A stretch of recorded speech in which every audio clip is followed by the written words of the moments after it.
সংগ্রামী উপস্থিতি, আজকে জাতীয় নেতৃবৃন্দ এখানে উপস্থিত আছে।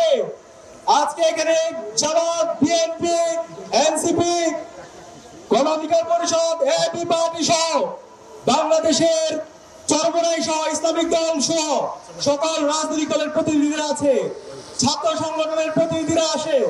আমাদের এখনই সময় জাতীয় ঐক্যবদ্ধের, আমাদের এখনই সময় আমাদের কমন এনিমিকে ঠিক করার, আমাদের এখনই সময় আমাদের শত্রু এবং মিত্রকে আইডেন্টিফাই করার সময়। আমি সবাইকে আহ্বান করব, আজকে বিপ্লব পরবর্তী 16 মাস পার হয়েছে। বিপ্লব পরবর্তী আমাদের মধ্যে অনেক বিভাজন তৈরি হয়েছে।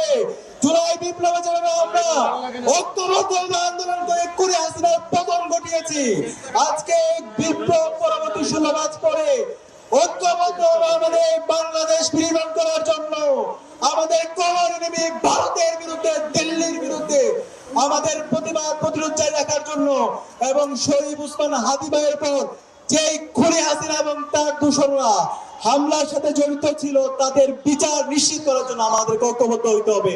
আমরা কি পারবো? ইনশাআল্লাহ, ইনশাআল্লাহ।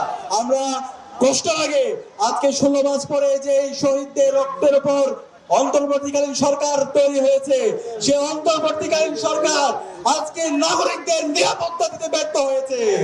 আজকে 72 ঘন্টা পার হওয়ার পরও অতর্ব আমাদের প্রশাসন অপরাধীদেরকে অ্যারেস্ট করতে ব্যর্থ হয়েছে। আমরা হুঁশিয়ার করতে চাই, আমাদের ওসমান হাদি ভাইকে যারা গুলি করেছে, যারা পরিকল্পনা করেছে, যারা পরামর্শ দিয়েছে, এই সকল দোষরদেরকে দ্রুত সময়ের মধ্যে অ্যারেস্ট করে বিচারের আওতায় নিয়ে আসতে হবে। একই সাথে বাংলাদেশে খুনি হাসিনা, নিষিদ্ধ আওয়ামী লীগ, যুবলীগ তাদের রাজনীতি করার অধিকার নেই। তারা সন্ত্রাসী গোষ্ঠী। বাংলাদেশের স্বাধীনতার সার্বভৌমত্বের জন্য এই আওয়ামী লীগ হুমকি।